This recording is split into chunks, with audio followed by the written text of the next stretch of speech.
एक लड़का था 2008 में वो बैप्टिज्म लिया उसने। उस लड़के के अंदर एक जागरूकता जागी और उस लड़के ने क्या किया, उसने फैसला लिया कि मैं पूरी दुनिया के अंदर परिश्रम करूंगा यीशु मसीह के नाम के लिए। मैं लोगों को बताया करूंगा, मैं जगह जगह जाऊंगा और प्रभु के सुसमाचार को फैलाऊंगा।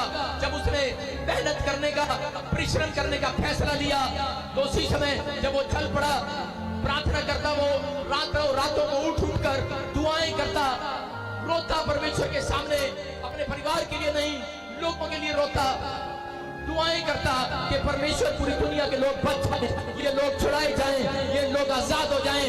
परिश्रम करने लगा, घुटने टेक टेक कर प्रार्थना करने लगा, उपवास करने लगा और परमेश्वर इसके परिश्रम को देखा था। और जैसे ही उसने फैसला लिया कि मैं गली गली में नुक्कड़ नुक्कड़ में जा जाकर सुसमाचार सुनाऊंगा, उसने अपने हाथ में एक बाइबल को लिया और जाता, झोपड़ियों में जाता, लोगों को सुसमाचार सुनाता, इधर जाता उधर जाता, जगह जगह लोगों को गवाहियां देता, यीशु मसीह के नाम के पर्चे बांटता। उसके पास पैसे नहीं थे लेकिन वो कागज पर अपनी कलम चलाकर यीशु मसीह का नाम लिखकर वो पर्चे बांटता, वो जगह जगह जाता, लोगों को सुसमाचार सुनाता। और जैसे ही उसने मेहनत करना शुरू कर दिया, परिश्रम किया, थोड़े दिन में खबर आई कि उसकी मां छत से गिर गई और प्रॉब्लम्स हो गया। मैं आपको बता रहा हूं कि उस समय वो लड़का फिर भी प्रार्थना करता रहा। डॉक्टर ने उसको जवाब दे दिया उसकी मां को, लेकिन वो फिर भी प्रार्थना करता रहा। और जैसे ही वो प्रार्थना कर रहा था, उसके 10 दिन के बाद एक और खबर आई कि उसकी दादी को हार्ट अटैक आ गया। डॉक्टर ने जवाब दे दिया और उसकी दादी मर गई। और वो प्रार्थना फिर भी करता रहा, परिश्रम करता रहा। वो लड़का प्रभु में मेहनत करता रहा, दौड़ता रहा, चलता रहा। और थोड़े दिन के बाद जब वो प्रार्थना कर रहा था कि अपने घर में बैठकर, तो उसका मकान की छत गिर गया और लेंटर गिर गया और साथ में मकान में तिरड़े पड़ गई। और उसके बाप ने आकर कहा, बोलता है, कह रहा कि जब से तू प्रार्थना करता है, बोलता है, कह रहा तब से, कह रहा मेरे घर में समस्या बढ़ती जा रही है। कह रहा कि तू इतनी मेहनत कर रहा है प्रार्थना करने में, तेरा खुदा कहाँ है, तेरा परमेश्वर कहाँ है? बोलता है, कह रहा निकल जा घर से। जैसे ही वो घर से निकला, उसने मेहनत करना शुरू कर दिया, उसने प्रार्थना किया, उसने फिर भी हिम्मत न हारा, वो निराश नहीं हुआ, वो फिर भी प्रार्थना करता रहा और खुदा को रोज बोलता रहा, इस वचन से बोलता रहा, परमेश्वर कि मेरा परिश्रम तू देख रहा है, अरे मेरा परिश्रम का फल कहाँ है? लेकिन वो करता रहा, वो बेचारा प्रार्थना करता रहा और दौड़ता रहा। लेकिन थोड़े दिन के बाद कह रहा है कि जब उसको घर से निकाल दिया गया, वो सुसमाचार सुना रहा था कि थोड़े लोगों ने क्या किया कि थोड़े लोगों ने उसको पकड़कर मारना पीटना शुरू किया और पीटा और उसको जेल में डाल दिया। और जब उसको जेल में डाला तो समय भी वो वहां जेल में बैठकर लोगों को सुसमाचार सुनाता रहा, प्रार्थना करता रहा और बोलता रहा, एक दिन तो मेरा खुदा मेरे परिश्रम का फल देगा। वो रोता रहा, प्रार्थना करता रहा। वहां पर भी उसने मेहनत करना नहीं छोड़ा। उसने जेल में भी बहुत सारे लोगों को सुसमाचार सुनाया। और उसी समय जब वो ऐसे प्रार्थना करके बाहर निकला, थोड़े दिन के बाद एक आदमी के घर पर काम करने लगा, उसके बासन मांगता, उसके कपड़े धोता, बड़ी मेहनत करता। वो मेहनत करता करता प्रार्थना फिर भी करता, वो काम पर जाता, लेकिन रात को वो प्रार्थना करता, सुबह उठता प्रार्थना करता। लेकिन फिर खबर आई कि उसकी लड़की छत से गिर गई और उस समय फिर भी प्रार्थना करता रहा, धन्यवाद करता रहा परमेश्वर का। और परमेश्वर देखता रहा और वो रोता रहा, गिड़गिड़ाता रहा, लेकिन उसने अपने परिश्रम को बंद नहीं किया, फिर भी चलता रहा, दौड़ता रहा। कि थोड़े दिन के बाद कि वो लड़का पास्टर बन गया और पास्टर बनने के बाद कह रहा उसने जगह जगह गांव गांव में जाकर, गली गली में, नुक्कड़ नुक्कड़ में जाकर उसने सुसमाचार सुनाया। थोड़े दिन के बाद खबर आई कि उसके भाई को टीबी की बीमारी होगी, प्रॉब्लम्स होगी।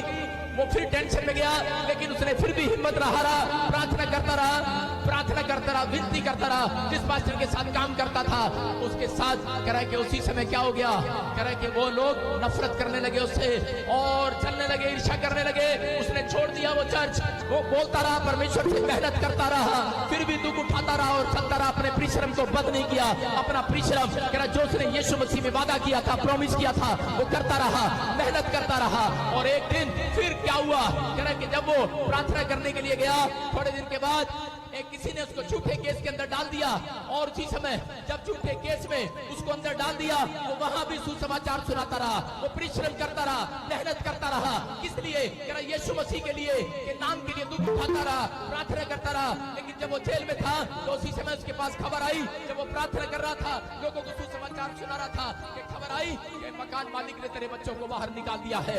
और मकान मालिक ने नोटिस दे दिया है, तेरी पत्नी तेरे बच्चे सड़क पर आ गए हैं, घर से बाहर निकाल दिया है, रो पड़ा है ये व्यक्ति, अरे ये लड़का रो पड़ा है और बोलने लगा है, बोलता है आसमान के खुदा, बोलता है इतने साल मैंने परिश्रम किया, बोलता है मेरा प्रतिफल कहाँ है, मेरी मेहनत का प्रतिफल कहाँ है, और यहाँ पर रो पड़ा है। लेकिन उस समय रहा नहीं गया इससे, जब बीवी बच्चे सड़क पर आ गए, अरे मकान मालिक ने घर से हाथ पकड़कर बाहर निकाल दिया। उस समय अरे मैं आपको बता रहा हूँ कि इसका हाल क्या होगा। अरे ये लड़का रो रहा था, प्रार्थना कर रहा था, लेकिन फिर भी इसने जवाब नहीं दिया परमेश्वर को।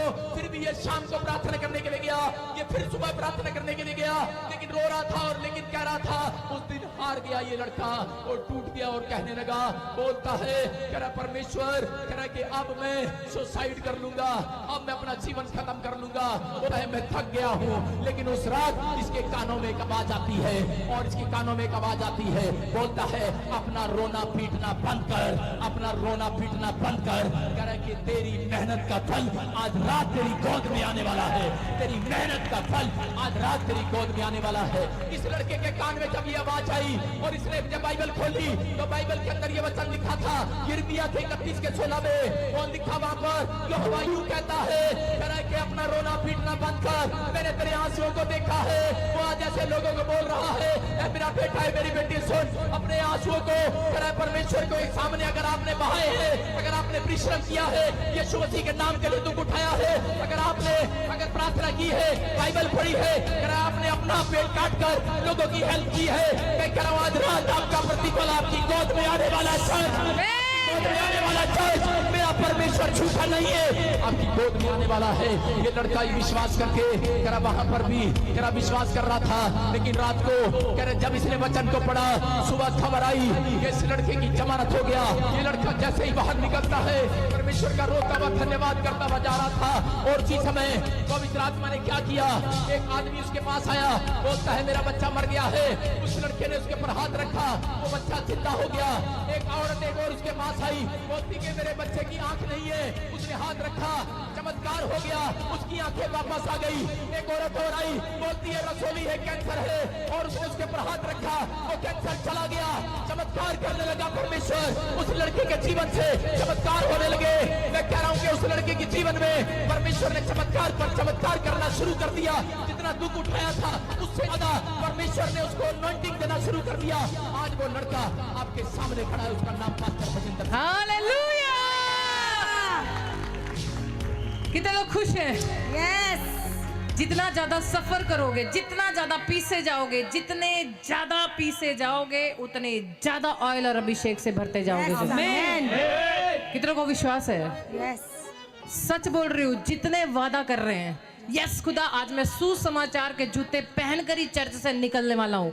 लगा दो पूरे जलंधर में आग सुसमाचार की यीशु मसीह के नाम में, लगा दो अपने शहरों में आग सुसमाचार की यीशु मसीह के नाम में, ताकि लोग जान ले जो अभिषेक नबी के ऊपर है वही इसकी कलीसिया के ऊपर है यीशु मसीह के नाम में। जितने विश्वास करेंगे, आज विश्वास करके खुदा से वाचा बांध के जाना। आपके सामने देखा है, जितना टूटोगे, जितना गिराए जाओगे, ऑलिव ऑयल को जितना ज्यादा दबाया जाता है उतना ज्यादा प्योर ऑयल निकलता है यीशु मसीह के नाम में। अगर तुम चाहते हो तुम महंगे बनो, दुख है बोलो कोई फर्क नहीं पड़ता, गरीबी है कह दो कोई फर्क नहीं पड़ता, क्योंकि यदि यहोवा आपके साथ है, कोई बीमारी, कोई गरीबी, कोई लाचारी आपका कुछ नहीं बिगाड़ सकती यीशु मसीह के नाम में। कितने लोग फैसला लेने के लिए तैयार हैं, परमेश्वर जब तक जिंदा हूं मैं यही वफादारी से सेवा करूंगा। जब तक मैं यहाँ जिंदा हूं खुदा मेरा घराना यहाँ सेवा करेगा। अगर आप वफादार हैं, आपका बोलना वफादारी है, तो यहोवा देख रहा है यीशु मसीह के नाम में। किसी को दिखाने की जरूरत नहीं है, किसी की बातों में आने की जरूरत नहीं है, यहोवा के सामने सच्चाई से चलने की जरूरत है, मनुष्य को दिखाने के लिए नहीं। सिर्फ परमेश्वर के सामने भक्ति करके जाओ, यहोवा आपके सामने अद्भुत काम करने के लिए तैयार है आज यीशु मसीह के नाम में। जिसका आमीन बड़ा उसकी आशीष भी बड़ी, जिसकी तालियां बड़ी उसके घर में आशीष भी बड़ी, जिसका हालेलुया बड़ा। प्रभु ने क्या बोला अपने नबी के द्वारा, आज मैं तुझे कुंजियां देने के लिए जा रहा हूं, तेरे साथ साथ तेरे घराने की कुंजियां भी आज तुझे मिलने के लिए जा रही है यीशु मसीह। जिसकी रिसीविंग पावर बड़ी होगी उसके रिजल्ट आज ही मेरा खुदा देने वाला है यीशु मसीह।